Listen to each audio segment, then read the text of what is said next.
하나님 말씀은 신약성경 요한복음 1장 15절에서 18절까지입니다. 신약성경 142쪽입니다. 우리 같이 한 목소리로 함께 읽겠습니다. 요한이 그에 대하여 증언하여 외쳐 이르되 내가 전에 말하기를 내 뒤에 오시는 이가 나보다 앞선 것은 나보다 먼저 계심이라 한 것이 이 사람을 가리킴이라 하니라. 우리가 다 그의 충만한 데서 받으니 은혜 위에 은혜로라. 율법은 모세로 말미암아 주어진 것이요 은혜와 진리는 예수 그리스도로 말미암아 온 것이라. 본래 하나님을 본 사람이 없으되 아버지 품속에 있는 독생하신 하나님이 나타내셨느니라. 아멘. 잠시 기도합니다. 진리의 영이신 성령님, 이 시간 참으로 어리석고 우둔한 자가 신비롭고 영광스러운 주의 말씀을 들고 섰사오니 이 시간 주의 진리를 밝히 드러내셔서 전하는 이나 듣는 이나 그 진리로 말미암는 생명의 은혜를 덧입게 하여 주시옵소서. 감사하며 예수님의 이름으로 기도하옵나이다.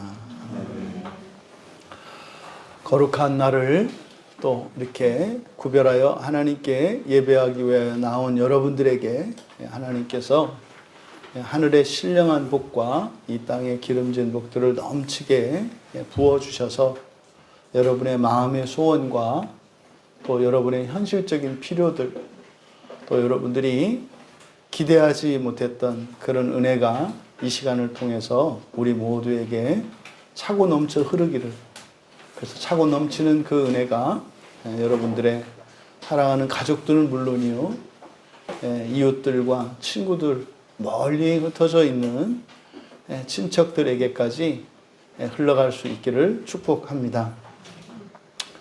은혜를 대체하는 은혜, 주보에는 은혜를 대체하는 충만이라고 제가 설교 제목을 바꿨었는데 아무리 봐도 그냥 성경에 있는 그대로 하는 게 좋겠다 싶어서 설교 제목을 본문 말씀대로 정정을 했습니다. 은혜를 대체하는 은혜.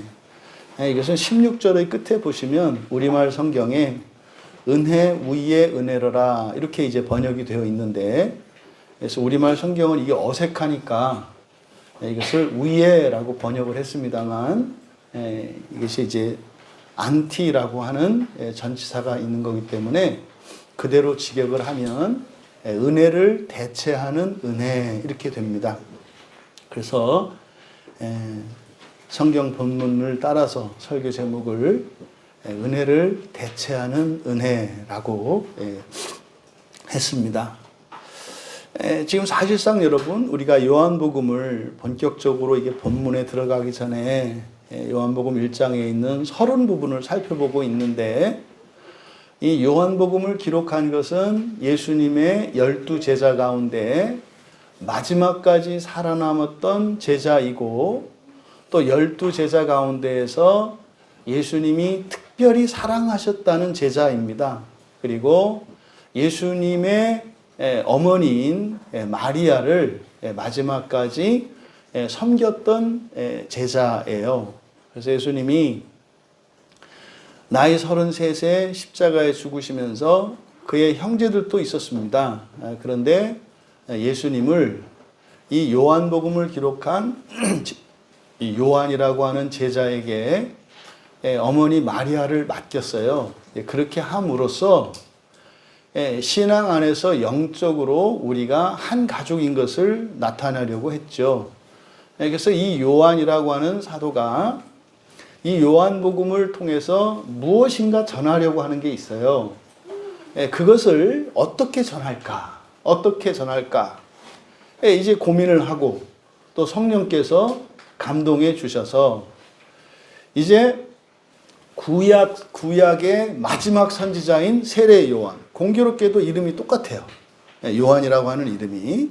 그래서 구약 성경에서 선지자들이 쭉 나오는데 그 마지막 선지자가 요한입니다. 그래서 그 요한을 이제 침례를 주었기 때문에 침례 요한, 이제 우리말 번역 성경으로는 세례 요한 이렇게 되어 있죠. 그래서 세례 요한이 전했던 그 말, 그 복음이죠. 세례 요한이 전했던 그 복음을 당시의 사람들이 온전히 이해할 수 없었기 때문에, 그리고 세례 요한의 그 복음 안에는, 그가 전한 그 계시 안에는 바로 예수 그리스도께서 우리에게 주시려고 하는 그 참된 구원이 무엇인지 다 들어있었던 거죠.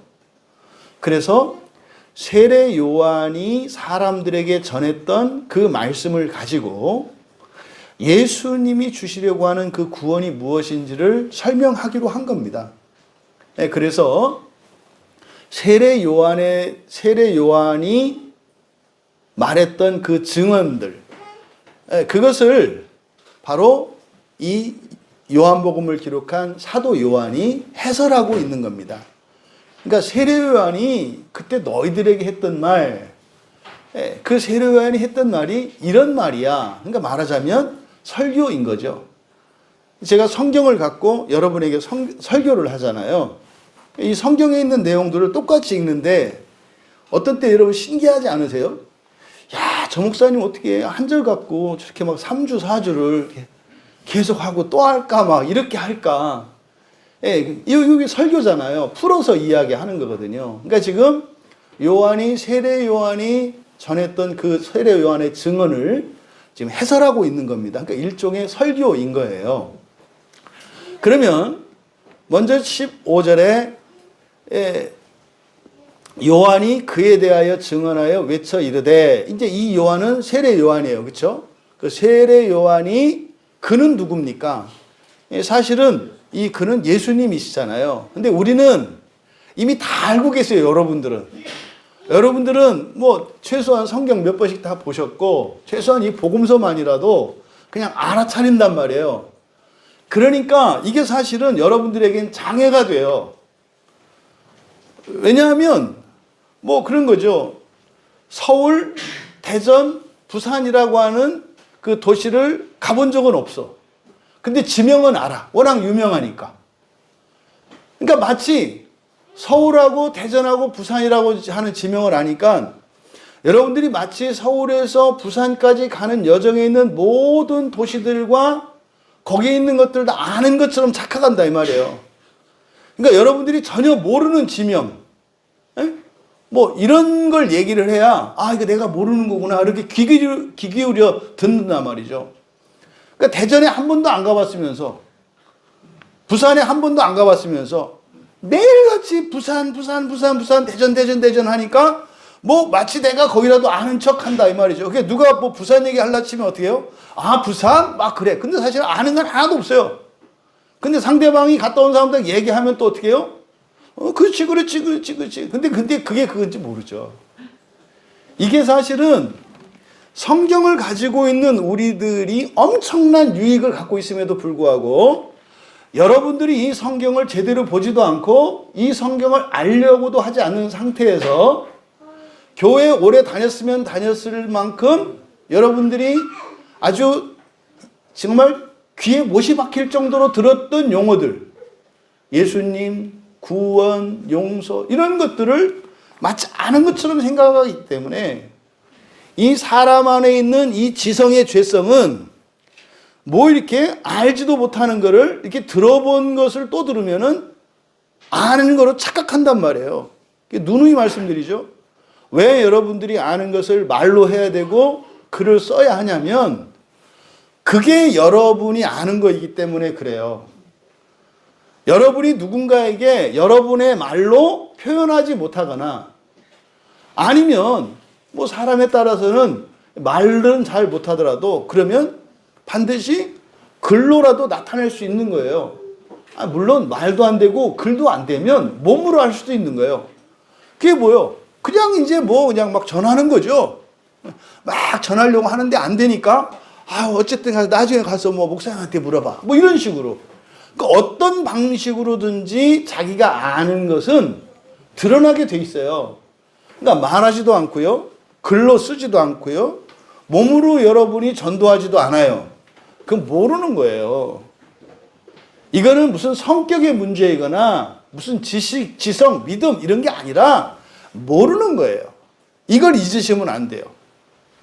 이게 어제 오늘 일이 아닙니다. 그러니까 지금 이때 당시에 여러분 이 요한복음이라고 하는 이 성경책이 쓰여질 당시는 예수를 믿는다고 하는 일은요 굉장히 위험한 일이에요.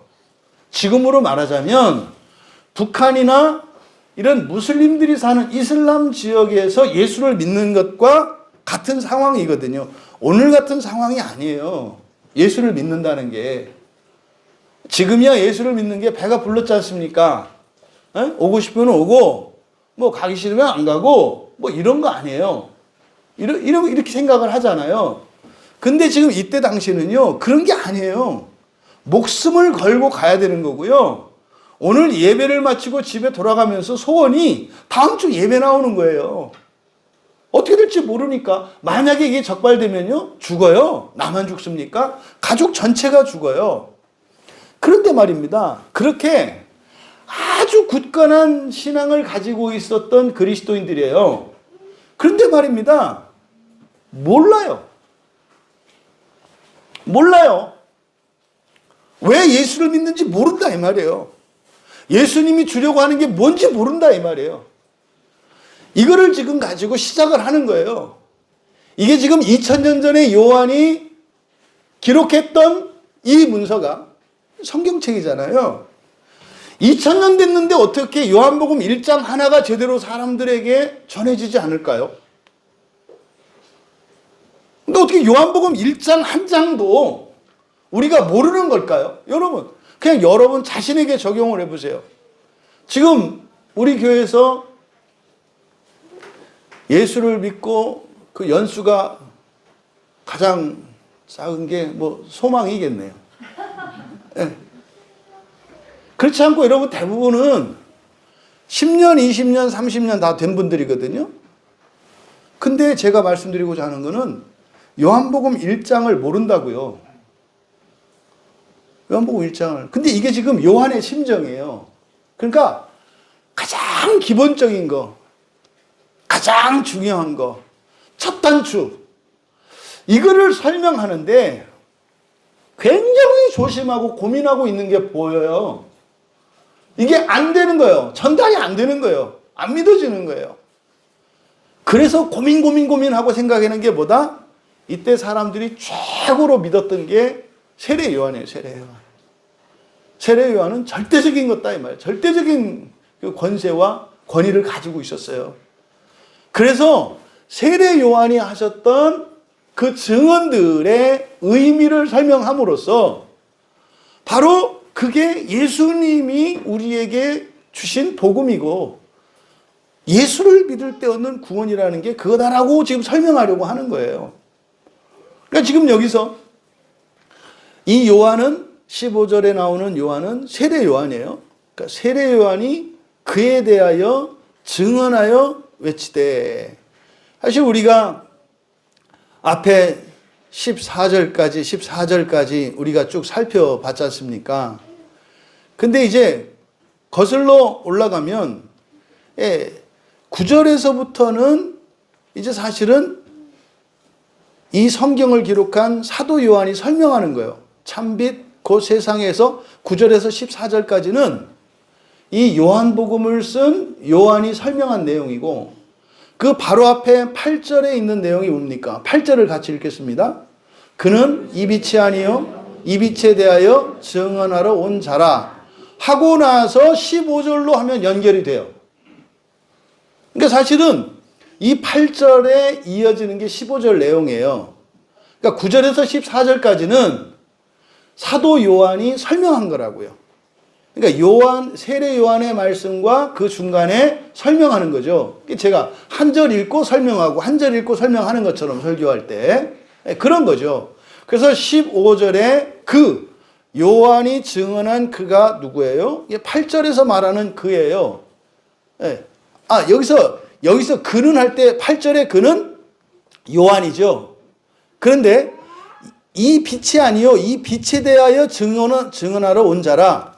이 빛이 누굽니까? 예수 그리스도를 말하잖아요. 그러니까 지금 여기 15절에 그는 그 빛이란 말이에요. 그러니까 우리는 알죠. 예수 그리스도라는 거를. 그러니까 예수 그리스도에 대해서 증언했다는 거예요. 그런데 그가 증언한 내용이 뭡니까? 내가 전에 말하기를 내 뒤에 오시는 이가 나보다 앞선 것은 나보다 먼저 계심이라 한 것이 이 사람을 가르킴이라 라고 했다는 거죠. 세례 요한이 이렇게 이야기를 했다는 거예요. 근데 지금 15절을 좀 번역을 다시 할 필요가 있습니다. 먼저 읽어드릴 테니까 우리말 성경을 이렇게 대조하시면서 한번 들어보세요. 15절에 요한, 세례 요한이 외쳐 이르되, 그러니까 세례 요한이 한 말이에요. 이 사람이 내가 말한 그 사람이셨다. 내 뒤에 오시는 분이 내 앞에서 되셨다. 왜냐하면 그는 나보다 먼저 계셔왔기 때문이다. 지금 이제 우리말 성경에 보시면 15절의 끝부분에 보면 이가 나보다 앞선 것은 할 때 앞선에다 동그라미 치시고 내 뒤에 오시는 이가 나보다 앞선 것은 할 때 이 앞선에다가 동그라미 치시고 그 다음 뒤에 바로 뒤에 보면 나보다 먼저에다 동그라미를 치세요. 그러니까 앞선, 먼저 사실은 같은 의미죠. 앞섰다, 먼저 같은 의미잖아요. 그런데 여기서 앞선이라고 번역한 이 말은 잘못 번역한 거예요. 이거는 그냥 앞에서라 그래야 돼요. 이렇게 앞에서, 바로 앞에서. 앞섰다는 의미가 아니라 위치를 나타내요. 지금 여러분 앞에 누가 있죠? 바로 앞에 계시죠. 다른 분이. 그렇죠? 이게 제 앞엔 여러분들이 계시거든요. 그러니까 지금 우리말 성경에 먼저 앞선 것은 할 때 앞선 여기에 앞에라는 뜻이에요. 앞에. 그래서 뭐라 그랬어요? 내 오시는 분이 내 앞에서 되셨다 이렇게 얘기를 해요. 이게 무슨 말입니까? 내 뒤에 오시는 분이 내 앞에서 되셨다. 그러니까 예수님을 지금 가리키는 거예요. 예수님이 그분이라고 하는 것을 요한이 어떻게 했다? 봤다는 거예요. 내 앞에서 되셨다 이렇게 얘기한 거예요. 그러니까 지금 15절에서 나보다 앞선 것은 이게 아니라 내 앞에서 되셨다. 이걸 이렇게 번역해 놓은 거예요. 원래 지금 요한복음을 볼 때 우리가 중요한 단어가 있었죠. 하나님의 신성을 나타내는 단어가 계셔왔다라고 하는 에이미 동사로 설명을 했었잖아요. 근데 피조물들을 나타낼 때는 어떻게 썼어요? 되었다라고 해서 기노마이를 썼잖아요. 그래서 이 요한복음에서 영어의 비동사 이렇게 비동사와 비컴이에요. 영어로 말하자면 그러니까 에이미는 미완료 시대로 계속 되어 오셨다, 있어 왔다. 이게 이제 하나님을 나타내는 말이에요. 근데 기노마이는 없다가 생긴 거라고 그랬죠. 없다가 생긴 거. 근데 하나님은 계속 계신 거야. 그래서 그냥 에이미 동사를 써요. 계셔왔다 이렇게. 그런데 창조된 피조물들을 나타내는 동사는 그러니까 창조주와 대조되는 피조물은 되었다라는 말을 쓴다 이 말이에요. 기노마이를 의도적으로. 그런데 지금 여기서 요한이 뭐라고 이야기하냐면 그분이 내 앞에서 되셨어 이렇게 얘기를 해요. 그분이 내 앞에서 되셨어. 그러니까 지금 왜 이렇게 이야기하는가? 세례 요한은 이 사람의 사명이 뭐예요? 증인이에요. 증인. 증언하는 거예요. 예수님이 바로 구약에서 예언한 메시아라는 것을 증언하는 증인이에요. 그러니까 증인이 되려고 하는 최고의 기본적인 요건이 뭡니까? 그 현장을 직접 봤어야 돼요. 그 현장을 직접 봤어야 한다고요. 지금 그 말을 하는 거예요. 그 말을. 그러니까 이 사람이 내가 말한 그 사람. 이게 이제 우리 존칭어를 쓰면 이분이 내가 말한 바로 그분이야. 근데 그분은 나보다 뒤에 오시는 분, 동생이잖아요, 사실은. 사촌이라고요. 그러니까 6개월 차이가 나요. 요한과 예수님 차이가. 그러니까 나이는 같아, 우리 나이로 말하자면은. 6개월 먼저 생겼거든요. 뭐 집안이니까 그래도 형님이지 뭐. 그런데 어릴 적에 광야로 요한은 나갔고 예수님은 집에서 몫으로 살았어요. 그리고 나서 사실은 어쩌면 이게 이제 30년 만에 재회인 거예요. 그런데 바로 내 뒤에 오시는 분, 동생이잖아요, 예수님이. 육체로는. 그 오신 분이 내 앞에서 되셨다. 그러니까 이게 무슨 말이에요? 마리아가 예수님을 임신했을 때 처녀로 임신했잖아요. 요셉은 믿어줬습니다만은 이게 말도 안 되는 일 아니에요. 처녀가 임신했다는 게 이게 말이 됩니까? 여러분들이 지금 이 시대에도 처녀가 잉태됐다면은 믿을 수 있어야 마리아가 예수님을 처녀로 잉태했다고 믿는 거예요. 이게 그게 믿어지는 게 아니다 이 말이에요. 근데 그 마리아가 그 친척인 엘리사벳 얘기를 듣고 찾아갔단 말이에요. 예. 이 처녀로 임신한다는 이게 불가능한 거잖아요. 그런데 그때 마리아가 엘리사벳을 찾아갔을 때 엘리사벳의 뱃속에는, 그 세례 요한의 엄마가 엘리사벳이란 말이에요. 엘리사벳의 뱃속에는 누가 있었어요? 세례 요한이 있었어요. 근데 그때 마리아가 뭐라고 얘기를 하냐면요. 이 아이가 이 뱃속에 있는 이 요한이 알아봤다고 얘기를 해요. 내 뱃속에 있는 아이가. 그러니까 지금 여기서 내 뒤에 오시는 그러니까 예수님이죠. 6개월 늦게 태어난 예수님이잖아요. 6개월 늦게 태어난 이 예수님이 바로 뭐 했다? 내 앞에서 되셨다. 그러니까요, 나 뱃속에 있을 때 성령으로 잉태하신 예수님을 내가 봤어. 이렇게 얘기하는 거예요. 내가 뱃속에 있을 때 이미 이분이 그때 성령으로 잉태하시는 것을 봤어. 이거를 그대로 직역하면은 이렇게 되는 거예요. 내 뒤에 오시는 분이 내 앞에서 되셨다. 그러니까 이때 되시는 것은 피조물의 특성이라고 그랬잖아요. 근데 예수님의 신성을 이야기하다가 예수님이 되셨대. 그러니까 예수님을 되신 분이라고 얘기할 때는 피조물이잖아요. 이거 뭐 사람이 되신 걸 말하는 거죠. 그러니까 여기서 되셨다고 하는 것은 사람이 된 걸 말하는 거죠.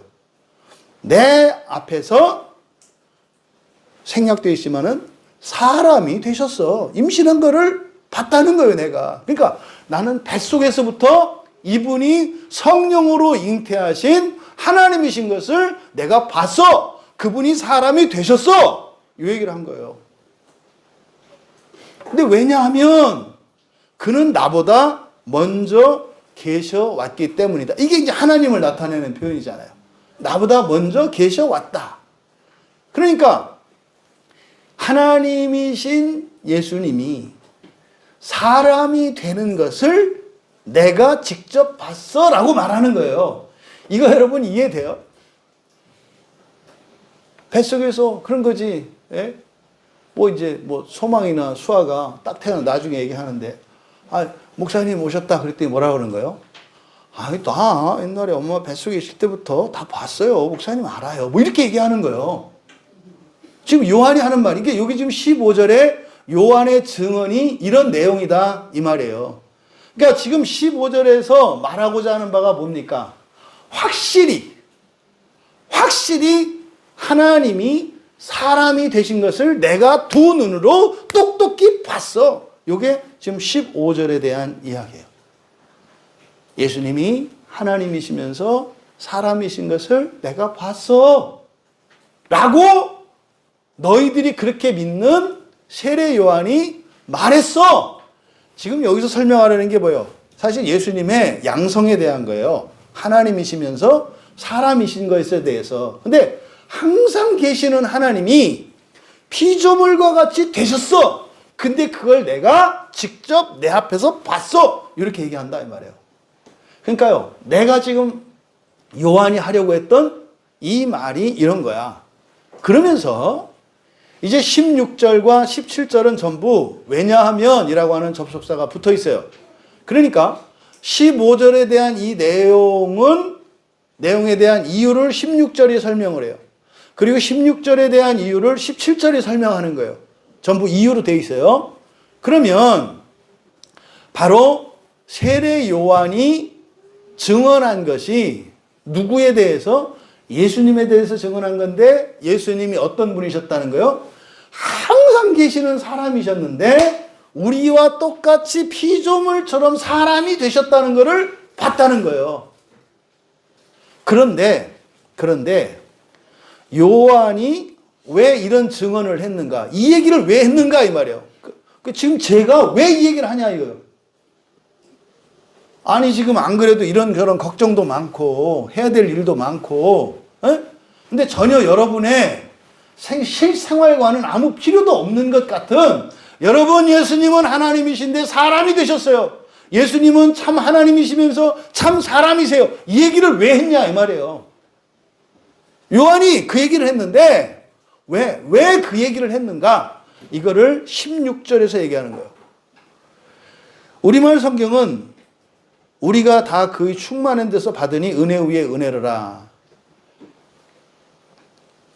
모르는 거예요. 무슨 말인지. 모르는 거예요. 그러니까 그냥 번역하는 거예요. 그냥 말 되는 대로. 그리고 사실은 무슨 뜻인지 몰라요. 제가 봤을 땐 그래요. 16절을 그대로 직역하면 이렇게 됩니다. 왜냐하면 우리 모두가 그의 충만함으로부터 은혜를 대체하는 은혜를 받기 때문이다. 왜냐하면 우리 모두가 그의 충만함으로부터 은혜를 대체하는 은혜를 받기 때문이다. 그러니까 이게 무슨 말인지 몰라요. 생각하지 않으면. 그리고 이게 성경에 있는 내용들을 알지 못하고 믿지 못하면 이게 알아들을 수 없는 말이에요. 이게 무슨 말이에요? 왜냐하면 우리 모두가 그의 충만함으로부터 은혜를 대체하는 은혜를 받기 때문이다. 이게 무슨 말이냐 말이에요. 은혜를 대체하는 은혜를 받는다. 그런데 어디서? 그의 충만함으로부터. 지난주까지 우리가 14절에서 성령 충만에 대해서 이야기를 했잖아요. 바로 이 충만함이에요. 그의 충만함. 그의 충만함으로부터 은혜를 대체하는 은혜를 받기 때문이다. 그럼 여러분, 먼저 여기서 그의 충만함이 뭘까요? 그의 충만함. 충만이라고 하는 것은 두 가지 의미가 있다고 그랬어요. 그렇죠? 가득 채운 거. 그리고 100% 꽉 채우는 거. 한계까지 채우는 거. 그 안에 다른 이물질 없이 그것으로 완전히 100% 채우는 거. 이게 충만이다 이 말이에요. 이 두 가지 의미가 있다고요. 충만이라고 하는 의미는. 근데 그의 충만이다라고 하는 이것이 성경에서는 뭐라고 이야기하고 있는가? 에베소서 1장 23절에는요. 이렇게 돼 있어요. 교회는 그의 몸이니 만물 안에서 만물을 충만하게 하시는 이의 충만함이라. 그러니까요. 지금 요한복음에서 이야기하는 우리가 은혜를 받는 그 원천, 그의 충만이라 그랬는데, 그의 충만함이라 그랬는데, 그의 충만함을 에베소서 1장 23절에는 뭐라고 한다고요? 그의 충만함이 뭐라고요? 교회라고 한다고요. 교회. 그러니까 지금 여기를 우리 모두가 교회로부터 은혜를 대체하는 은혜를 받기 때문이다 라고 이해하셔도 전혀 무리가 없다 이 말이에요. 그의 충만함을 에베소서 1장 23절에서는 교회로 나타내고 있다. 또 골로새서 1장 9절에서는 그의 예정의 뜻의 정확한 지식이에요. 골로새서 1장 9절은 이렇게 되어 있어요. 기도하는 제목이거든요. 기도하는 내용이거든요. 바울 사도가 에베소 교회 교인들을 위해서 기도하는 내용이에요. 그리고 이 에베소서 1장 9절에 있는 이 기도 내용은 뭐 이렇게 교회사에서 굉장히 특별한 기도문이에요. 이 기도를 통해서 뭐 막 이적을 경험했다는 사람들도 많고 그래요. 근데 골로새서 1장 9절 말씀이 이렇게 돼 있어요. 이로써 우리도 듣던 날부터 너희를 위하여 기도하기를 그치지 아니하고 구하노니 너희로 하여금 모든 신령한 지혜와 총명에 하나님의 뜻을 아는 것으로 채우게 하시고. 그러니까 가득 채우는 게 뭘로 채운다고요? 하나님의 뜻을 아는 것이에요. 하나님의 뜻을 아는 것. 우리말 성경은 이렇게 되어 있어요. 근데 여기서 뜻에 사용된 말이 텔레마예요. 텔레마는 예정이라 그랬죠. 블레는 작정, 변함없는 하나님의 뜻이고, 텔레마는 순종과 불순종에 의해서 선택지가 있는 하나님의 뜻이라 그랬죠. 다 아시는 거죠, 그죠? 그러니까 어쨌든 여기는 텔레마예요. 그래서 이걸 좀 더 풀어서 그렇게 이야기한 거예요.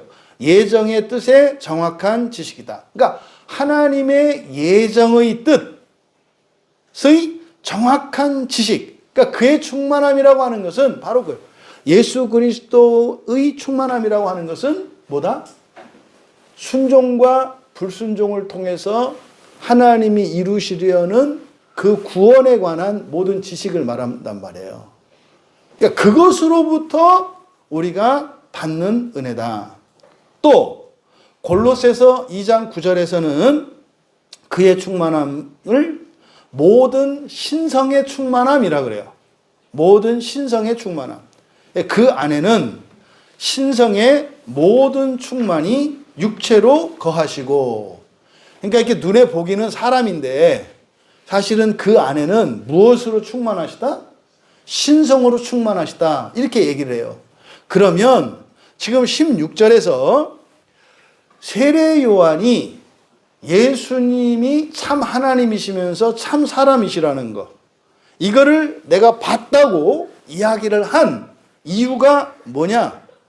바로 사실은 그 특별한 은혜 때문이라는 거예요. 근데 그 은혜가 어디에서 온다? 그의 충만함으로부터 온대요. 근데 그의 충만함이라고 하는 것이 첫째는 교회예요. 둘째로는 예정의 지식이요. 세 번째로는 모든 신성의 충만함이다 라고 얘기를 한 거예요. 그러면 은혜를 대체하는 은혜, 이게 무슨 말일까? 은혜를 대체하는 은혜. 이 안티라는 말이, 여러분 안티라는 말을 많이 쓰잖아요. 뭐 반대하는 거, 대적하는 거, 맞서는 거, 이런 거잖아요. 맞은편에 있는 거잖아요. 이 안티. 그러니까 이것은요, 이 은혜를 나누고 있죠. 대체하는 은혜니까. 은혜를 대체하는 은혜니까. 목적어인 은혜와 대체하는 은혜는 다른 거잖아요. 그런데 그러면은 이게 다르다고 표시를 해야 되는데 다르지가 않아. 그냥 똑같이 은혜란 말을 써요. 그대로 은혜를 대체하는 은혜. 이게 사실은 모순이에요. 그러니까 그 은혜를 대체하는 다른 은혜, 이렇게 표현을 해야 되거든요. 근데 그냥 은혜를 대체하는 은혜래. 그러니까 이게 뭐예요? 같은데 다르다 이 말이죠. 같은데 다르다. 왜 이런 거예요? 오늘 딱 아침에 밥상을 딱 먹는데, 당신이 차려주는 이 밥상, 엄마가 차려주는 이 밥상이 늘 은혜인데 오늘은 좀 다른 은혜네요. 뭐 이런 거죠. 그러니까 뭐 이렇게 대충 차려줬다고 은혜가 아니고 잘 차려줬다고 더 큰 은혜가 아니잖아요. 다 은혜는 은혜잖아요. 그래도 다르잖아요. 같은데 달라. 그러니까요, 다른 건 아니야. 근데 또 같지도 않아. 요거를 지금 은혜를 대체하는 은혜라고 얘기한 거예요. 여러분 볼까요? 이게 사실은 특별한 은혜, 그러니까 예수를 믿는 것은, 예수님이 우리에게 주신 것은 그냥 여러분들이 알고 있는 그냥 일반적인 은혜가 아니라, 여러분들의 어떤 상식적이고 통념적인 그런 은혜가 아니라 그것을 뛰어난, 그것을 대체하는 어떤 거예요. 근데 그럼 여러분들이 생각하는 게 은혜가 아니냐? 그것도 은혜 맞아요. 근데 그것을 뛰어넘는 뭐가 있다는 거예요. 근데 이거를 왜 이렇게 우열로 이야기하지 않고 똑같이 이야기했나? 똑같이 귀한 거니까. 하지만 지금 여기서 요한이 말씀하려고 하는 건 뭐예요? 여러분이 알고 있는 거 잘못됐다고 말하는 거예요. 잘못됐다고 하기엔 그렇고, 잘못된 건 아니고, 온전하지 않다고 말하는 거예요. 온전하지 않다는 거. 이거는 저도 설교를 하면서 여러분들한테 말씀하고자 하는 바가 바로 이거죠. 은혜를 대체하는 은혜. 우리가 왜 예수를 믿는지 아세요? 우리가 왜 오늘 여기 와서 교회에 나와서 예배를 드리는지 아세요? 왜 여러분이 설교를 또 듣고 성경을 보고 또 보고 왜 세례받고 이러는지 아세요? 은혜를 대체하는 은혜 때문이에요. 그러니까 여러분이 아는 은혜 말고 더 큰 어떤 은혜, 이걸 지금 말씀하려고 하는데 잘못하면 이게 부인이 되잖아요. 종종 그런 거 있죠. 여러분 이제 광야교회 오셔서 설교를 들으면 처음엔 낯설잖아요. 그렇죠? 이상한 말을 하잖아요. 그러니까 안 들었던 말을 하잖아요. 그때 이제 하는 게 뭐예요? 그럼 옛날에 틀렸나? 틀린 거 아니에요. 틀린 거 아니에요. 틀린 게 아니라 자세하게 정확하게 하지 않았던 거를 그냥 얘기하는 것 뿐이에요. 그러니까 여러분이 지난날 성경 보고 설교 듣고 기도하고 은혜 받았던 그 은혜가 있기 때문에 사실 여기서 여러분들이 설교를 듣고 은혜를 받으시는 거지. 그러니까 그 은혜나 이 은혜나 다르지는 않아. 그런데 달라. 이 얘기를 하는 거예요. 이게 말장난 같다고 이런 얘기를 들으면 아니 그럼 뭐 그냥 더 낫다고 하든지, 더 낫다고 하면 안 된다 이 말이에요. 왜? 그러면 그 은혜는 폄하되잖아요. 아니 그럼 똑같다고 하든지, 또 이게 똑같으면 안 되거든요. 그래서 이렇게 말할 수밖에 없어요. 이게 모순이에요. 이게 은혜를 대체하는 은혜라고 하는 게. 그러니까 뭐요? 같은 은혜인데 사람마다 달라요. 똑같이 예수를 믿고 구원을 얘기하는데 다 구원은 구원인데 달라. 그럼 저게 아니란 말입니까? 아니라니까요. 아닌 게 아니라니까요. 맞다니까. 요 얘기를 하래요. 요 얘기. 그러니까 이거를 자꾸 이 안티라고 하는 이 개념, 이 말을 써서 은혜를 대체하는 은혜라고 하는 이 말이 아주 제 마음에는 딱 드는 말이에요. 맞다. 내가 얘기하고 싶은 게 바로 이거였어. 은혜를 대체하는 은혜. 이랬을 때 듣는 사람에 따라서는 부인당한다고요. 그럼 나는 은혜가 아니란 말이야. 내가 언제 은혜가 아니라 그랬어요. 은혜라고 했잖아요. 근데 그걸 대체한 다음에, 대체한다는 건 바뀌는 거잖아. 예. 그러니까 내가 아니라는 거잖아. 아니요. 아니라니까요. 은혜라니까요. 사실은 뭐예요? 이렇게 동심원으로 하나 더 크게 그리면 되겠죠. 포함이 되는 거죠. 아닌 건 아닌 거예요. 여러분, 노른자는 계란이 아닙니까? 계란이잖아요. 흰자는 계란이 아닙니까? 계란이잖아요. 그러니까 지금 어떤 사람은 노른자만 먹는 사람이 있고 어떤 사람은 흰자만 먹는 사람이 있는데 노른자만 먹어. 그래가지고 노른자 색깔 닮아서 얼굴이 노래. 그러니까 이제 흰자 먹고 하얘지라고. 그게 다강이다. 같이 먹어라. 뭐 이런 거죠. 여기서 지금 바로 은혜를 대체하는 은혜. 이게 사실은요, 앞에 12절에서 뭐라 그랬어요? 예수를 우리가 믿는 이유가 뭡니까? 여러분들이 예수를 믿고 구원받았다고 이야기하는데 그때 구원이라고 하는 게 뭡니까? 하나님의 자녀 되는 거예요. 그러니까 예수를 믿음으로써 우리에게 주어지는 게 뭐라 그랬어요? 12절에서 하나님의 자녀가 되는 권세라 그랬잖아요. 그러니까 하나님의 자녀가 되는 이 권세라고 하는 게 지금 뭐라는 겁니까? 은혜를 대체하는 은혜라고 얘기를 하는 거죠. 그러니까 사실은 요 내용을 뒤에서 이제 17절과 18절에서 은혜를 대체하는 은혜가 무엇인지를 뒤에서 설명하는 거예요. 그래서 17절도 왜냐하면 이렇게 되는 거예요. 왜냐하면. 그러니까 왜 그의 충만함으로부터 은혜를 대체하는 은혜를 우리 모두가 받는다고 하냐면 말이지. 왜냐하면 하고 뒤에서 또 설명하는 거예요. 세례 요한이 자신은 신 곁에 보냄을 받았다. 이렇게 얘기를 했잖아요. 그쵸? 예, 신 곁에 보냄을 받았고, 또 독생자를 직접 보았는데, 그분이 하나님, 바로 하나님의 독생자시라는 것을 증언한 이유. 그러니까 이 세례 요한이 증언한 이유가 왜 예수님이 참 하나님이며 참 사람이다. 이 얘기를 왜 했다? 누구 때문에 한 거다? 우리 때문에 한 거라는 거예요. 한마디로 말하면. 예수님이 양성을 가지신, 신성과 인성을 가지신 하나님이다라고 하는 이 증언이 왜 성경에서 이걸 자꾸 증언을 하냐면 누구를 위한 거다? 우리 모두를 위한 거다.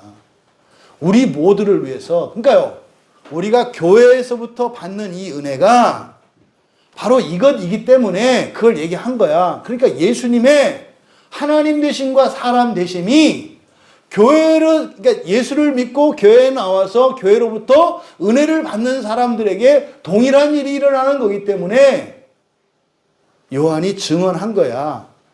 라고 지금 사도 요한이 말하고 있다.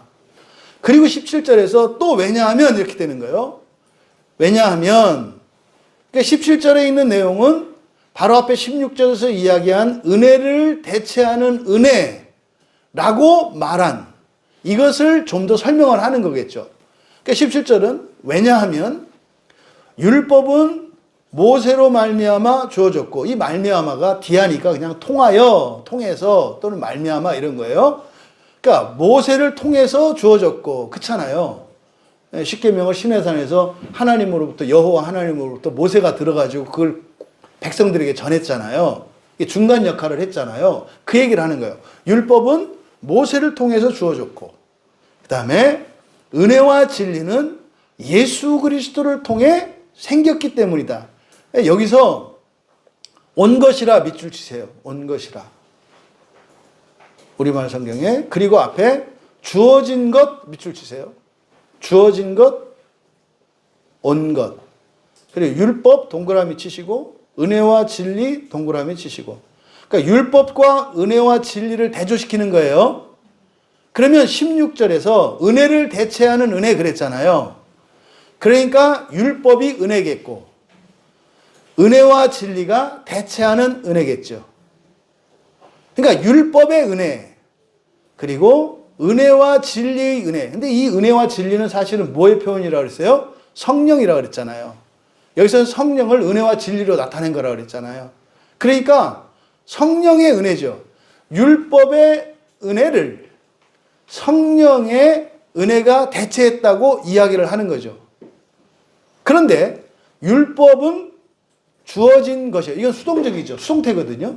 주어진 것. 그러니까 이거는요, 하나님이 일방적으로 주셨고, 모세는 그대로 받은 것 뿐이에요. 이렇게 돌판을 가지고 가서 하나님이 거기다가 새겨주셔서 10개의 계명을 새겨주셔서 그 돌판을 받아갖고 와서 백성들에게 준 것 뿐이야. 이건 수동적으로. 그러니까 그 은혜는 우리들이 받았을 때 하나님이 주셔서 이렇게 수동적으로 받은 거예요.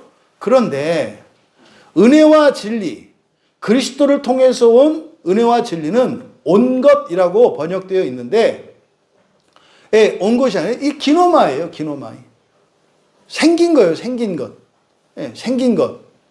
그래서 은혜와 진리는 예수 그리스도를 통해 생겼기 때문이다라고 이렇게 얘기를 한 거예요. 그럼 보세요. 율법은 여호와 하나님으로부터 주어졌죠. 근데 이 은혜와 진리는 누가 만드신 거라는 거예요? 예수님이 만드셨다고 얘기를 하는 거예요. 예수님이 만드신 은혜다. 그래서 율법의 은혜와 성령의 은혜, 이것을 이렇게 대조하고 있다. 근데요, 둘 다 은혜예요. 여러분, 은혜라고 하는 말의 전제를 아시죠? 은혜의 첫 번째 전제는 뭐다? 무한한 가치.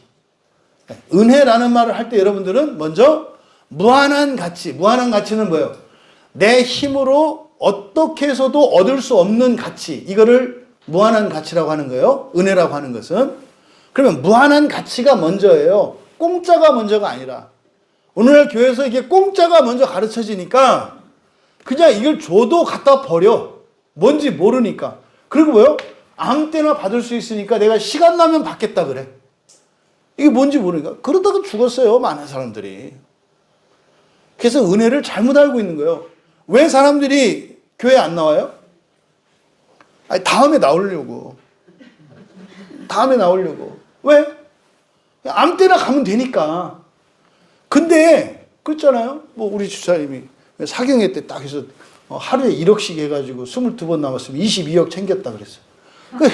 여러분, 아니, 교회 올 때마다 진짜 1억씩을 딱 준다고 생각해 보세요. 아, 그 교회 가면 1억씩 줘? 아, 그럼 뭐 저 다음 주에 가도 또 받겠네? 그렇지. 그러고 안 가요? 그 말도 안 되는 소리지.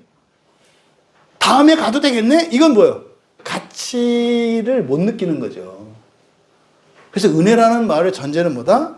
무한한 가치라고 하는 이게 전제되어 있다. 그 다음에 우리는 아무 공로 없이, 조심할 것은 공로가 없다는 거지 아무것도 안 한다는 의미가 아니에요. 교회에 나와야 돼요. 나와야 된다고요. 나오는 건 공로 아니다라고 얘기하는 건 뭡니까? 나온 것과 받는 것은 아무 상관관계가 없다고요. 내가 그냥 받으러 나온 것 뿐이지 나왔으니까 주는 거 아니다 이 말이에요. 그러니까 교회 와가지고 도대체 목사님은 나한테 왜 은혜를 안 끼치는 거야? 여러분하고 오신 거하고 수고한 거, 다른 교회보다 한 2배는 여기서 길게 예배를 드리는데 한 2배로 기쁘게 해줘야 되는 거 아니야? 이게 공로의식이에요. 그건 상관없는 거예요, 상관없는 거예요. 받으러 오는 것 뿐이지. 그래서 무한한 가치의 것을 공로 없이 받는 거예요. 이것을 은혜라고 하는 거예요. 그러니까 율법의 은혜도 사실은 어떤 거예요? 이것도 무한한 가치예요. 그러니까 오늘날 그리스도인들이 율법을 우습게 한다고요. 율법을 우습게 하는 거는요, 우리나라에서 사서삼경을 우습게 하는 거하고 똑같은 거예요. 여러분 공부 열심히 하고요, 예? 인격적인 사람이 되고 하는 게 이게 아무것도 아니에요? 그거 엄청 가치 있는 거예요. 하다못해 구약의 율법을 지켜서 얻는 사람의 의라는 게 별거 아니에요? 아니에요. 대단한 거예요. 대단한 거예요. 그것도 우리가 얻을 수 없는 거예요. 율법을 지키는 것도. 근데요, 복음으로 말하면 흔히 우리가 율법과 복음을 이야기할 때 복음은, 율법은 몽학 선생이고 다 지나간 거고 그냥 초보적인 거고, 복음으로 말미암는 은혜는 무한한 거고 큰 거고 이렇게 하는데, 이것도 무한한 거예요. 그러니까 율법과 복음을 지금 여기서는 요한이 뭐라고 한 거예요? 은혜를 대체하는 은혜라고 얘기하고 있는 거다. 그러니까 여러분, 신약 성경만 중요한 게 아니라 구약 성경도 중요한 거예요. 모든 성경은 다 중요한 거예요. 구약 성경도 은혜고요, 신약 성경도 은혜인 거예요.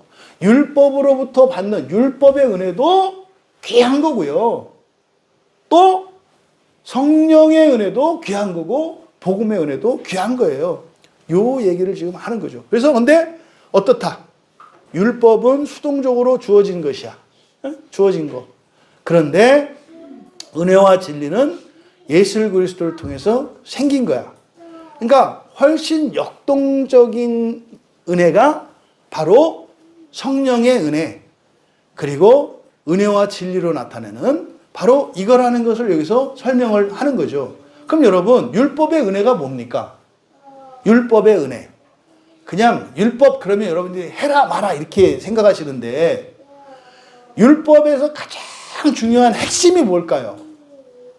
네, 율법을 우리에게 주신 여러 법들이 있잖아요. 그렇죠? 대표적인 게 십계명이고, 그 이외에 종교적인 일상생활에 해야 되는 것과 하지 말아야 되는 것. 율법은 이렇게 4가지 분류를 가지고 나눈다 그랬어요. 율법은 4가지로 나뉘어요. 4가지 기준. 첫째 뭐예요? 종교적인 거냐, 일상생활에 관한 거냐, 이렇게 2가지 기준이 있어요. 그 다음에 하라는 거냐, 하지 말라는 거냐, 이렇게 4가지 기준으로 613가지의 율법이 나뉘어요. 그런데 이 율법을 우리에게 주셨는데, 이 율법 전체가 목적하는 바가 뭘까요? 율법이 목적하는 바. 율법을 목적하는 바. 예? 복을 주시는 거. 그 복이 뭔데요? 네? 그 하나님의 은혜가 뭔데요? 예, 그 복이 뭔데? 그러니까 사실 율법에서 가장 중요한 게 뭐냐면 속죄예요, 속죄. 속죄. 율법의 은혜는 속죄라고요. 율법이 그래서 먼저 어떤 기능을 해요? 정죄한다고요. 죄가 있다는 걸 알려준다고요. 뭐가 부족하다는 걸 알려준다고요. 율법의 기능이. 왜? 너는 이런 거야? 이게 아니에요. 속죄를 하려면 죄인지 알아야 돼요. 무슨 말이냐면 자기가 없다는 것을 알아야 줄 때 그걸 기뻐하고 감사할 수가 있잖아요. 근데요, 부족한 걸 모르는 사람들은요, 그거를 감사하게 받는 게 아니라 잔소리로 듣는다고요. 왜 사람들이 성경을 안 볼까요? 둘 중에 하나예요. 나는 부족한 게 없다고 하거나 나는 다 안다고 생각하거나. 둘 중에. 그러니까 없다는 걸 모르든지 아니면 다 안다고 착각하든지. 둘 중에 하나예요. 그러니까 안 듣는 거예요. 지금도 여러분들이 설교를 듣는데 어떤 분들은 이렇게 귀 기울여 듣고 어떤 분은 안 들을 거거든요. 둘 중에 하나예요. 자기가 모르고 있다는 것을 모르거나 또 자기는 다 알고 있는데 저만 모른다고 생각하는 거죠. 저 목사님은 뭘 몰라? 왜? 내가 아는 걸 말 안 해. 그러니까 모르는 거지. 네? 내가 아는 걸 말을 해야 되는데 엉뚱한 얘기를 하니까 모른다고 생각한다 이 말이에요. 그러면요, 안 들려요. 여러분, 율법이 이렇게 정죄하는 기능이 있다고 하는 것은 지금 한국 그리스도인들이 가장 심각하게 중독이 된 게 뭐냐면 로마 캐톨릭의 법정적 개념이에요. 로마 캐톨릭의 법정적 개념. 그래서 여러분들이 자꾸 자기를 정죄하고 사람들을 심판해. 옳고 그름으로 자꾸 판단하거든요. 율법을 우리에게 주신 목적은요, 옳고 그른 기준으로 주신 게 아니에요. 상강오륜으로 주신 게 아니에요. 이건 이렇게 해야 되고 저렇게 해야 되고 이거를 알려주려고 주신 게 아니에요. 그거는 율법을 안 주셨어도 많았어요. 옳고 그른 기준은. 지금도 넘쳐서 탈인데 지난 한 주 여러분들이 살면서 누군가와 갈등이 있었고 다 옳고 그른 기준 때문에 그래요. 다 다른 기준을 가지고 해요. 지금도 세상에 넘쳐가지고 그것 때문에 힘들어 죽겠는데 거기다 또 뭘 집어넣어요. 그거는 가짜고 이건 진짜야. 가짜든 진짜든 어떤 기준이 생기면 어떤 일이 생겨요? 분열과 다툼이 생겨요. 기준이 들어오면. 왜요? 기준이 딱 들어오면 이쪽 편과 저쪽 편으로 생기게 돼 있는 거예요. 모든 기준은. 그러면 하나님이 율법을 주신 목적이 그걸 가르기 위해서라고요? 아니요. 성경은 무엇을 위한 책이다? 구원을 위한 책이다. 그러니까 율법이 주어지는 것은 뭐예요? 나에게 뭐가 부족한지 무엇이 없는지를 가르쳐 주는 거예요. 그러니까 이렇게 재판하려는 게 아니에요. 로마 캐톨릭은 이거를 재판의 기준으로 법전으로 만들었다고요. 그래서 이 종교 재판하는 식으로 사람들이 신앙생활을 해요. 그러니까 보세요. 지금도 교회 안에서 사람들이 옳고 그름이 얼마나 맞아요. 여러분 우리 교회 그런 거 있을 수 있어요. 늦지 않고 일찍 오는 사람들, 자리를 지키고 있는 사람들. 그리고 아주 성실하게 항상 10분 늦게 오는 사람들. 이게 이렇게 있잖아요. 그럼 이제 어느 날 일찍 오는 사람들이 그런 생각이 들 때가 있어요. 참 너무한다. 이게 정죄하는 거거든요. 이게 정죄하는 거예요. 그때 어떻게 되는 거예요? 나도 원래 저런 건데 나도 원래 저랬지.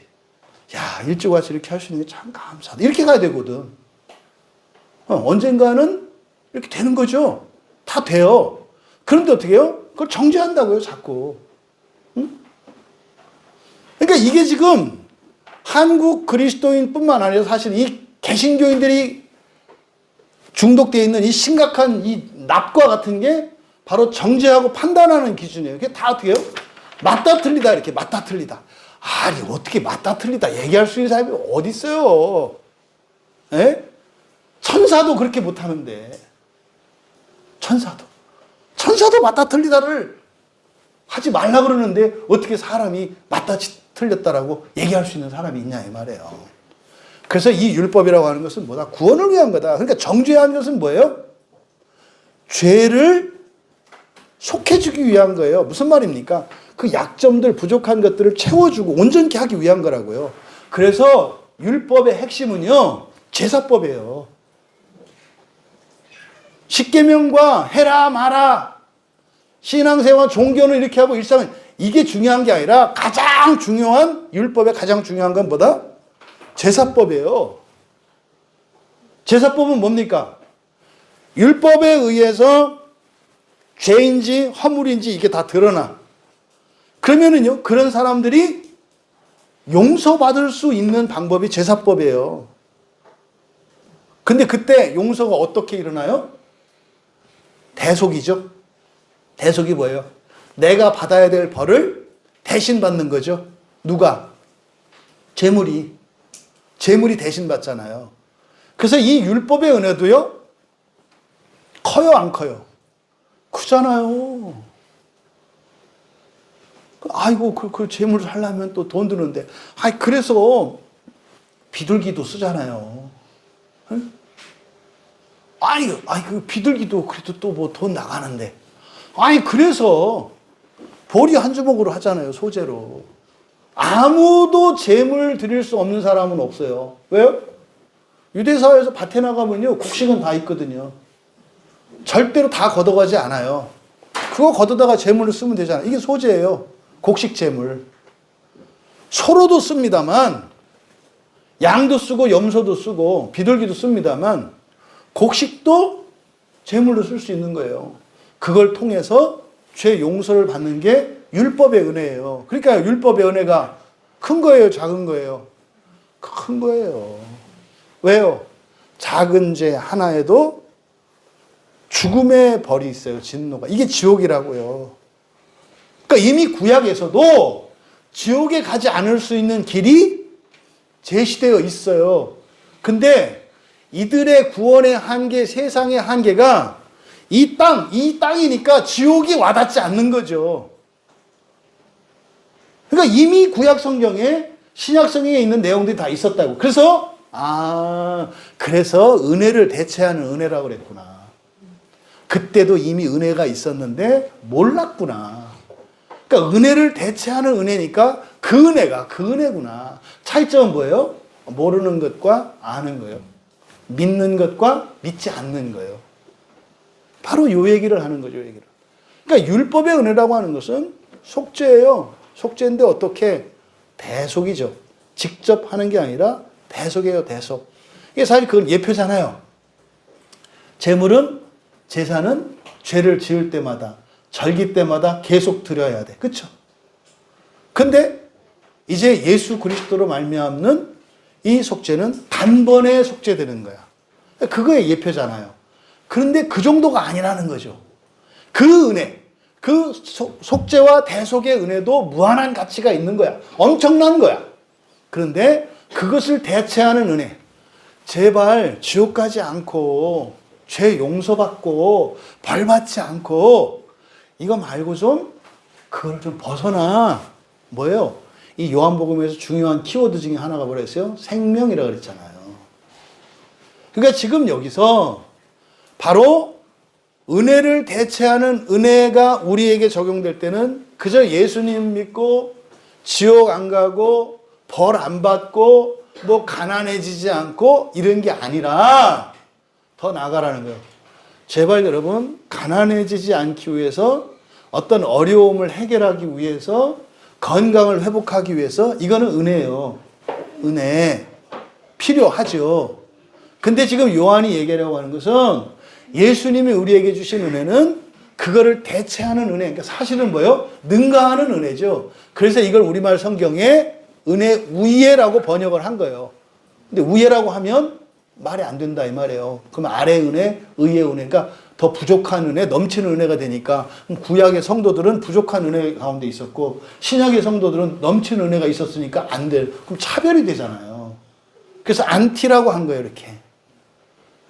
여러분들이 교회 나오시고 예배를 드리시고 신앙생활하면서 바라셔야 되는 은혜, 예수님이 주시려고 하는 은혜는 뭐냐면 뭐라고요? 충만이라고요. 넘치는 거라고요. 넘치는 거. 그래서 어떻게 해요? 충만의 효과는 두 가지라고 그랬어요. 우리의 본성의 변화, 그리고 우리 환경의 변화. 내가 본성이 변하고 나로 말미암아서 세상이 변화받는 이 얘기를 지금 하려고 하는 거예요. 여러분들이 현재적으로 이런저런 문제가 있을 수 있어요. 여러분 몸이 아파요. 그러면 하나님 아프지 않게 해주세요. 이러지 말라고요. 기도하지 말라는 게 아니라 아프기 이전에 당신이 어떻게 살았는가를 생각하시고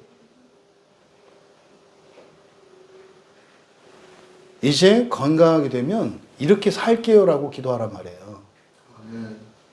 돈 주세요라고 기도하지 마시고 이 돈이 없을 때 없기 이전에 여러분이 살았던 삶을 생각하시고 다른 삶을 살게요라고 기도하라고요. 예전엔 그냥 우리 집 그저 뭐 집이나 한 칸 장만하고 뭐 자동차나 바꾸고 이렇게 살았다면 근데 그게 다 없어졌어. 그러면은 그때를 돌아보란 말이에요. 그리고 나서 이제는 어떻게 해요? 나의 육체만을 위해서 살던 삶이 아니라 이제는 나의 영혼을 위하여 그리고 나만이 아니라 이웃들을 위하여 세상을 위하여 살겠습니다라고 하란 말이에요. 그럼 어떻게 돼요? 요거 지금 당장 결제해야 되는데 하나님, 예? 이거 월요일까지 다 결제해야 되는데 오늘 예배를 통해서 은혜를 주셔서 어쨌든 내일 4시 마감이니까 3시 반까지는 보내주세요. 이렇게 기도하지 말고, 네? 그러지 말고 다시는 이런 빚이 아니라 인생관을 바꾸시라고요. 하나님 나는 이거 내일 결제 때문에 오늘 기도했는데 그게 아니라 눈을 들어보니까 저 북한 땅에 국민들은 굶어 죽고 난리가 나는데 저놈의 새끼는 저거 폭탄 만드느라고 저 지 알을 하고 있는데 어쨌든 간에 저 북한에 있는 우리 동포들 밥끼리는 좀 먹일 수 있도록 도와야 되겠어요. 또 뭐 아프리카인들 이렇게 보니까 뭐 한 끼 200원으로 먹고 그렇게 한다는데 그것도 한 끼 식사 200원짜리 한 끼 식사도 못해서 애들이 병들고 이런다는데 앞으로 아프리카 애들 내가 한 10만 명은 제가 책임질게요. 이렇게 하란 말이에요. 이게 그리스도인들의 생각이 바뀌어야 돼요. 왜요? 구원관이 안 바뀌면요 인생관이 안 바뀌어요. 어차피 내가 살 수 있는 인생이 이렇게 요만한데 거기서 뭐가 바뀌겠어요. 그러니까 지금 여기서 요한이 말씀하려고 하는 이것을 현재적으로 우리의 삶에 여러분에게 적용하면 이런 거라고요.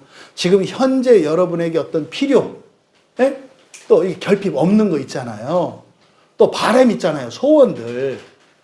그거를 좀 능가하는 소원으로 바꾸고 통을 좀 키워라 이 말이에요. 통을 키워라. 사실은 이게 요한복음 1장에서 말하려고 하는 핵심이에요. 그런데 이것이 율법의 은혜와 성령의 은혜로 지금 설명되고 있는 거예요. 굉장히 답답할 정도로. 그러면요, 바로 예수 그리스도를 통해서 생겨난 은혜와 진리, 그것을 대체하는 은혜잖아요. 그러니까 이건 생명의 은혜죠. 생명의 은혜. 생명의 은혜라고 할 때 여러분들은 여기서 영원한 생명, 이렇게 이해하셔야 돼요. 언젠가는 사람이 살다 죽는 거지 이 생각 안 할 수 있어야 돼요. 은혜를 대체하는 은혜는 죽어도 여러분은 살아요. 육체가 죽어도 산다고요. 끝나는 게 아니에요. 여러분 나이 계속 먹어요. 100살로 끝나는 게 아니에요. 1000살, 2000살 쭉 갈 수 있어요. 쭉 가는 거예요. 이걸 바꾸시라고. 그리고요, 여러분들 계속 자라가는 거예요. 계속해서 자라가는 거예요. 이게 지금 요한이 여기서 말씀하려고 하는 거다. 18절에 본래 하나님을 본 사람이 없으되 하나님 품속에 있는 독생하신 하나님이 나타내셨느니라. 지금 우리말 성경으로는 어떻게 이해가 돼요? 그냥 보면은 본래 하나님을 본 사람은 없으되 그렇지. 하나님 본 사람이 없지. 영이시니까. 하나님 품속에 있는 독생하신 하나님이 그렇지. 예수님이 성자 하나님이니까 아버지 품속에 있다가 이 세상에 오셨다는 얘기지. 이렇게 들으면 안 돼요. 그렇게 들으면 안 돼요. 그런 순간 성자 하나님은 성부 하나님의 돌봄이 필요한 연약한 아이와 같은 연약한 존재가 되잖아요. 성경에서 예수님을 아들로 나타낼 때 이거를 인간관계에서 아버지와 아들로 하면 안 된다 이 말이에요. 예? 뭐 형제님이 성부 하나님이고 우리 민재가 성자 하나님 이렇게 보면 안 된다 이 말이에요. 그럼 성자 하나님은 어떻게 돼요? 골칫거리 아니에요. 물론 사랑스럽지만. 예? 그러니까 이렇게 보면 안 된다 이 말이에요. 우리가 이해할 수 있도록 성부와 성자로 나타내는 거지. 이걸 종속관계로 하면 안 된다 이 말이에요. 같은 하나님이에요. 근데 지금 그렇게 보죠. 품속에 있는 독생하신 하나님이 이해가 잘 되잖아요. 그렇죠? 이렇게 하면 안 되는 거예요. 그러니까 여기서 본래도 아니고요. 사역하면 이렇게 되는 거예요. 그러니까 이제 여기서 하나님은 관사가 없어요. 정관사가. 그러니까 하나님이 아니라 뭐라고 번역해야 돼요? 신이라고 번역을 해야 되는 거예요. 신이라고. 그대로 직역하면 이렇게 돼요. 아직까지 누구도 신을 본 사람은 없다. 아직까지 누구도 신을 본 사람은 없다. 독생하신 신, 성부의 품을 위해 존재하는 분, 그분이 알려주셨다. 그러니까 전체적인 내용은 뭐예요? 신을 본 사람이 없는데 그 신을 알려주셨다 이렇게 되는 거죠. 누가? 예수님이. 요 내용이에요. 18절에 있는 내용은. 여기서요. 본래 하나님을 본 사람은 없으되 이거 맞을까요? 하나님 본 사람이 없어요? 이제 성경에 이런 얘기 나오거든요. 근데요. 출애굽기 24장에 가면은요. 시내산으로 여호와 하나님께서 모세한테 70장로하고 아론과 나답과 아비후 제사장들하고 불러 올리셨어요. 그래서 출애굽기 24장 11절에 가면 그렇게 돼 있어요. 시내산에서 하나님을 뵙고 먹고 마셨다 이렇게 돼 있어요. 산에서 하나님은 뭐 했다고요? 봤대요. 본 정도가 아니라 뭐 했다고요? 함께 해서 먹고 마셨다고 얘기한다니까요. 본 사람이 있어요. 있어요. 그러니까 여기서 하나님을 본 사람이 없다. 그냥 여기서 이렇게 딱 하면 안 돼요. 생각이 나야지. 성경을 읽은 분들은. 그때 시내산에서 모세하고 아론하고 그 아들들하고 그 다음에 70명 그 장로들도 다 가서 하나님을 보고 먹고 마셨다고 돼 있는데 이렇게 해야죠. 그러면 이게 그런 뜻이 아닌가 보다. 이렇게 연결이 될 거 아니에요. 18절을 직역하면 어떻게 된다? 아직까지 누구도 신을 본 사람은 없다. 독생하신 신, 성부의 품을 위해 존재하는 분, 그분이 알려주셨다. 그러니까 독생하신 하나님이라고 표현되어 있는데 독생하신 하나님이 아니라 그냥 독생하신 신이에요. 예수 그리스도의 신성을 말하는 거죠. 그리고 성부의 품을 위해 존재하는 분, 이제 위해가 에이스거든요. 그러니까 이제 성부의 품으로 이렇게 해도 되고 성부의 품으로 존재하시는 분. 그러니까 뭡니까? 연합을 위해서 연합을 기다리는 분, 뭐 이런 의미로 받아들일 수 있고 성부의 품으로니까 뭡니까? 이거는 연합이에요. 연합에 대한 이야기예요. 그러니까 신성을 가지신 하나님 그리고 성부와 일체이신 하나님 요 얘기를 하려고 하는 거죠. 그러니까 그분이 예수님이라는 거예요. 그분이 알려주셨다. 나타내셨느니라 라고 번역되어 있는데 이게 나타내다라가 아니에요. 엑세게오마이라는 거거든요. 엑세게오마이. 엑세게오마이가 뭐냐면요. 길을 가르쳐 주는 거예요. 그러니까 모르는 사람들에게 나아갈 길을 가르쳐 주는 거예요. 알려주는 거예요. 그러니까 여기서 아직까지 누구도 신을 본 사람은 없다. 여기서 보다라고 번역한 말이 호라오거든요. 호라오는요. 눈으로 본다는 의미도 있고 마음으로 깨닫는다는 의미도 있어요. 그러니까 18절의 상반절에 아직까지 누구도 신을 본 사람은 없다라고 하는 것은 뭡니까? 이게 사람이 하나님 되는 거라는 것을 깨달은 사람이 없다는 뜻이에요. 아직까지 사람이 하나님 된다는 것을 깨달은 사람이 없어. 그런데 독생하신 신, 성부와 성부의 품을 위해 존재하는 분, 그분이 알려주셨어. 제가 그러니까 이미 요한복음을 한마디로 얘기한다면 요한복음을 통해서 사도 요한이 하고 싶은 말이 뭐예요?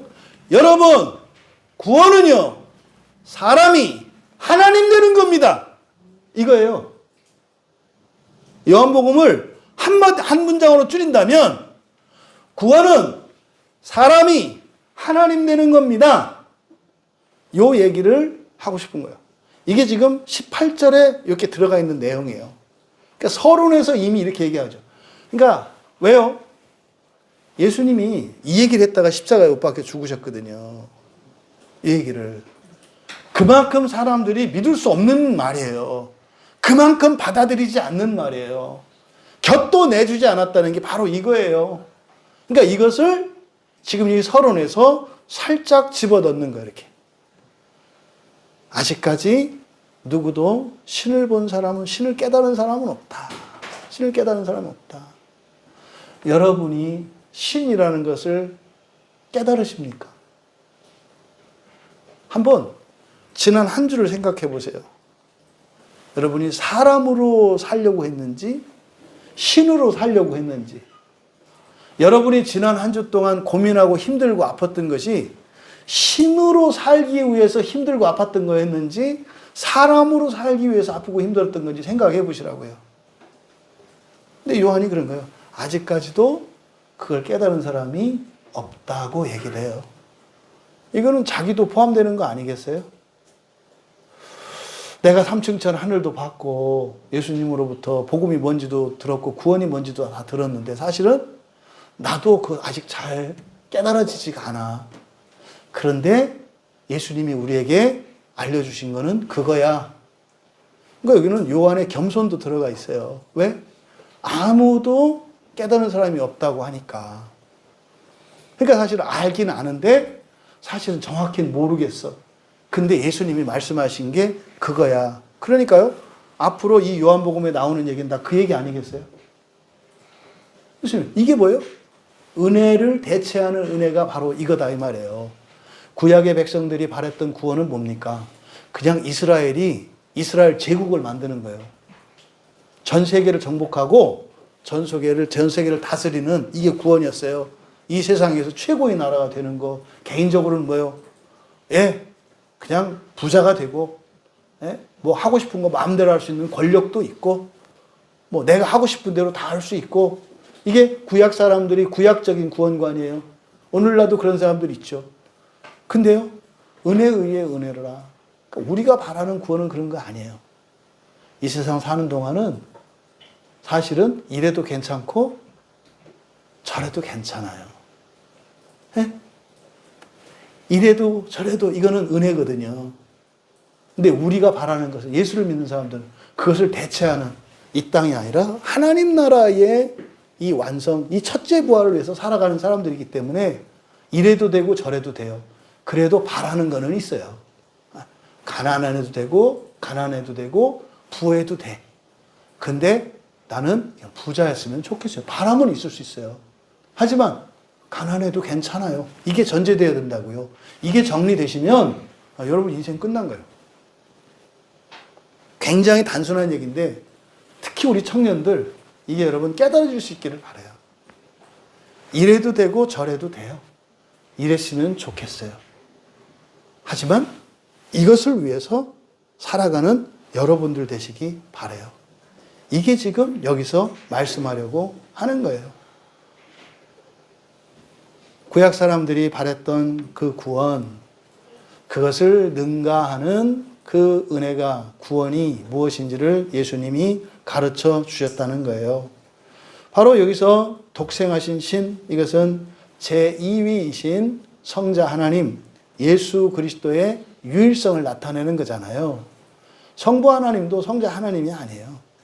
성자 하나님도 성부 하나님이 아니거든요. 그러니까 성부 하나님도 유일하시고, 성자 하나님도 유일하시고, 성령 하나님도 유일하셔. 전체로 유일하셔. 이게 지금 독생하신 신이라고 하는 표현이에요. 그 다음에 성부의 품을 위해서 존재하는 신, 이건 뭐라고 그랬어요? 일체성을 나타내는 거라 그랬죠. 유일하지만 일체이신 하나님, 일체성을 나타내는 거. 그러면 왜 예수님을 여기서 독생하는 신, 성부의 품을 위해 존재하는 분이라고 했을까? 이거는요, 바로 하나님의 아들이라고 하는 신인류.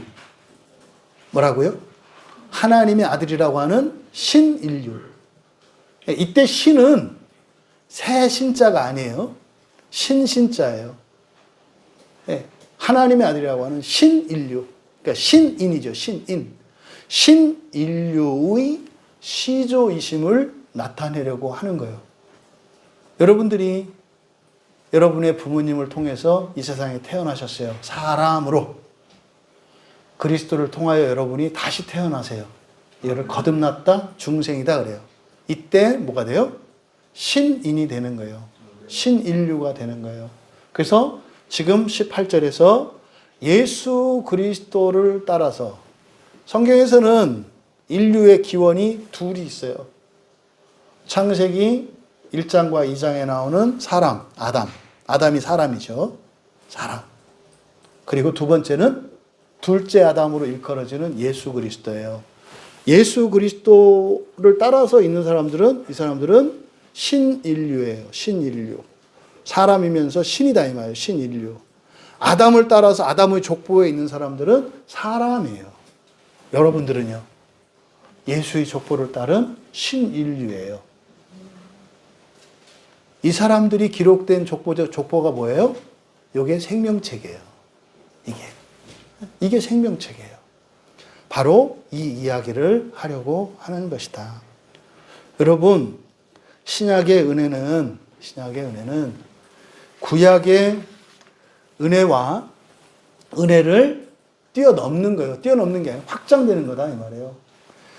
여러분들이 예수님을 믿고 신앙생활하고 예수님에게 우리에게 알려주신 것이 바로 뭐다? 여러분이 신이 된다는 거예요. 여러분이 신이 된다는 거. 아직은 이 말이 외로워요.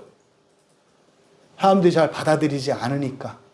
근데 이미 요한복음 1장에서부터 사실 요한복음 전체가 요 얘기예요. 그래서 보통 복음서를 설명을 할 때 믿지 않는 사람들한테 요한복음을 먼저 줘라 이렇게 얘기를 해요. 왜? 예수님의 신성을 잘 드러내기 때문에. 근데 예수님의 신성을 드러내기 때문에 주는 게 아니라 그건 뭐예요? 예수님 광고하는 거 아니에요? 여러분들이 광고 잘하면 그거 사요? 네? 광고가 좋고 효과가 좋기 이전에 먼저 뭐가 맞아야 여러분이 사요? 필요해야 사지. 필요해야 사지. 필요해야. 여러분과 상관이 없는데 아니 남성 여러분 여성 옷을 막 좋고 하는데 그거 사요? 조심하세요. 요새는 진짜. 나한테 필요한 거라야 사는 거지. 그러니까 요한복음을 왜 줘야 되는 거예요? 요한복음이 복음의 핵심을 담고 있기 때문이에요. 복음의 핵심이 뭐라고요? 사람이 신이 된다는 거. 이 말을 해서 예수님이 맞아 죽으셨어요. 그러면 이 시대에 그 말을 하면 맞아 죽을까요? 안 맞아 죽을까요? 예수님도 맞아 죽었는데 우리 맞아 죽는 건 일도 아니지. 예수님은 막 기적까지 일으키고 하는데도 죽이잖아요. 기적이 없는 우리가 그 말을 하면 어떻게 되겠어요? 그러니까 여러분 이 말을 함부로 하면 안 돼요. 그렇지, 이렇게 웃어야 되는 거예요. 여기서 요한복음이 사람이 하나님 되는 겁니다라고 여러분한테 말할 때 사실은 실제적으로 저는 여러분한테 뭐 하라고 얘기하는 거예요? 맞아 죽으라고 얘기하는 거예요. 말하는 저도 힘들고 듣는 여러분도 힘들어. 근데 자꾸 여러분들이 예수님하고 다른 삶을 살려고 그래. 왜 이걸 못 알아듣냐고요? 아니, 예수님이 얘기도 못 알아듣는데 당신이 얘기해서 알아들어요? 너무 과대평가하시는 거예요. 그럴 수 없어요. 그런데 거기서 어떤 일이 일어나요? 안 죽어. 이거예요. 안 죽어. 이러면은 맞아 죽을 줄 알았는데 안 죽어. 안 죽고 오히려 어떻게 해요? 더 살아나. 내가 죽은 줄 알았더니 나와 함께 내 사랑하는 이들이 함께 살아나. 이게 예수님이 죽음에서 부활하신 의미예요. 여러분 부활하시려거든 먼저 죽으세요. 뭡니까? 복음 전하세요. 복음 전하세요. 그리고 얻어맞고 욕먹고 죽으세요. 그러면 하나님이 살리실 거예요. 근데 어떻게 살리세요?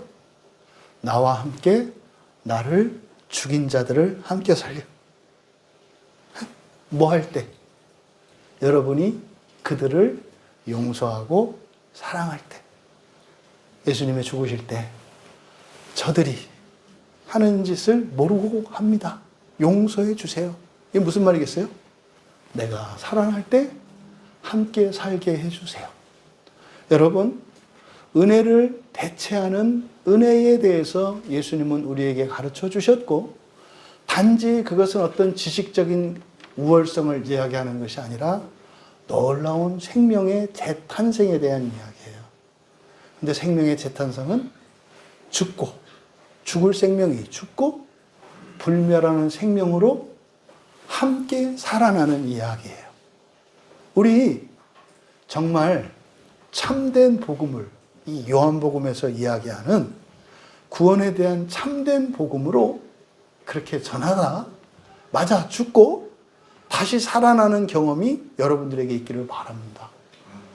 그것에서 우리가 기뻐하는 것은 우리가 옳았음을 입증했기 때문에 기뻐하는 것이 아니라 내가 죽음으로 내가 사랑하는 이들이 함께 살아나기 때문에 기뻐하고 그것으로 하나님을 찬양할 수 있는 우리 모두 되시기를 주님의 이름으로 축원합니다. 찬양 준비해 주시고요. 잊지 마세요, 여러분. 역사 속에서요, 진리를 따라서 살아가는 일이 사람들에게요, 막 갈채를 받고요, 인정받고요, 그런 적 없어요. 그런 일이 시작된 게 중세교회였어요. 중세교회에서 인정받으려면 로마 교황이 그리고 교회가 정해놓은 그 책들만 달달달달달 외워서 그 얘기를 하면 인정받았어요. 근데 거기서 벗어나 성경을 이야기하면 항상 돌이 날아왔고요. 항상 세상으로부터 박해가 있어요. 이거는 이 세상 끝날까지 영원한 겁니다. 그러니까 이렇게 헛된 기대를 하지 마세요. 하나님, 왜 진짜로 성경이 이래서 성경대로 살려고 하고 성경을 말하는데 왜 이렇게 힘들어요? 예수님이 했던 고민이에요. 예수님이 하셨던 안타까움이에요. 그게 사실은 우리를 한계 상황에 다다르게 하고 그 한계 상황에 다다랐을 때 내 존재가 찢기고 나의 한계가 돌파되고 본성이 바뀌는 일이 일어나요. 이 일은 부활할 때까지 계속 가야 하는 거예요. 그래서요, 저는 여러분이 없으면 못 버텨요. 외로워서 얼어붙을 것 같아, 제 생각에. 그게 정말 제가 여러분을 얼마나 감사한지 몰라요. 진짜로, 정말로. 하루에도 몇 번씩 생각하는 것 같아요. 이렇게 성경을 보다가 깨달으면, 야, 정말 이분들 정말 대단하다.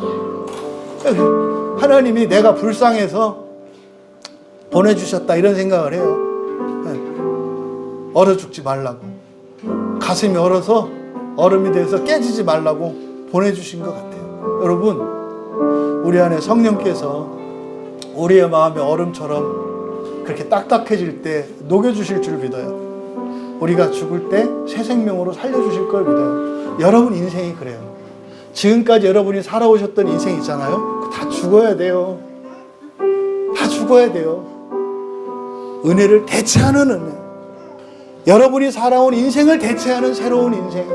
이것이 예수님이 우리에게 주시려고 하는 거예요. 예수님이 그걸 가르쳐 주셨대요. 그것을 위해서 우리가 살아갈 수 있도록 믿음을 주시기를, 그 은혜를 기뻐하시기를, 또 우리가 함께 갈 수 있기를 믿음으로 고백하며 함께 찬양합니다.